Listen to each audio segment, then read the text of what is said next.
Le salon de la franchise Expo Franquicia s'est tenu à Madrid du 7 au 9 mai. Aujourd'hui, Expo Franquicia se place comme un des événements incontournables du secteur de la franchise en Espagne. Lors de cette 15e édition, nombreux franchiseurs experts de la franchise étaient présents au rendez-vous. Au total, 144 exposants. Il faut aussi souligner la présence de nombreuses sociétés spécialisées dans l'aménagement des locaux commerciaux, car l'immobilier en Espagne est très touché par la situation économique actuelle et propose de ce fait des prix très intéressants, ce qui favorise la mise en place de projets pour les entrepreneurs.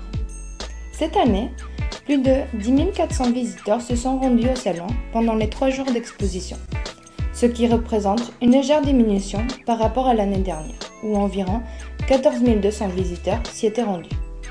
Il faut souligner que l'Espagne n'est pas épargnée par la crise, elle est même très touchée. Ces derniers mois, elle a enregistré un taux de chômage très élevé, mais les Espagnols trouvent dans le secteur de la franchise une solution anti-crise et une façon de créer leur propre emploi, financé avec leur indemnisation chômage. Ya que hay mucha gente se está quedando en paro, recogen indemnizaciones y pueden entrar y convertirse en su propio jefe.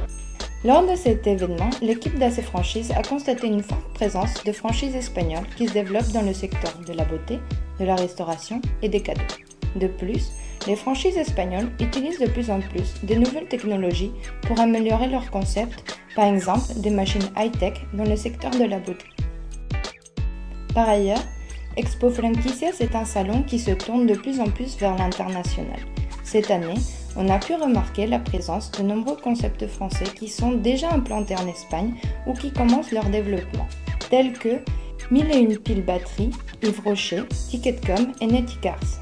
De même, on a pu remarquer la présence des concepts italiens comme DGA, spécialisés dans les vêtements sportifs, ou Ricami Veronica, qui travaillent dans la broderie personnalisée, des concepts d'origine latino-américaine comme Yogurt Persa et nord-américains comme Subway ou Magnasium. De plus, de nombreux événements ont rythmé le salon, tels que la remise des prix aux meilleures franchises et des conférences qui ont été organisées avec les experts sur des thèmes très variés.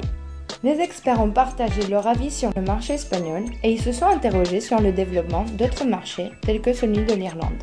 AC Franchise était présent pour la 2e année et l'équipe d'AC Franchise TV a profité pour lancer AC Franchise TV au Mexique et préparer le lancement de la Web TV en Espagne.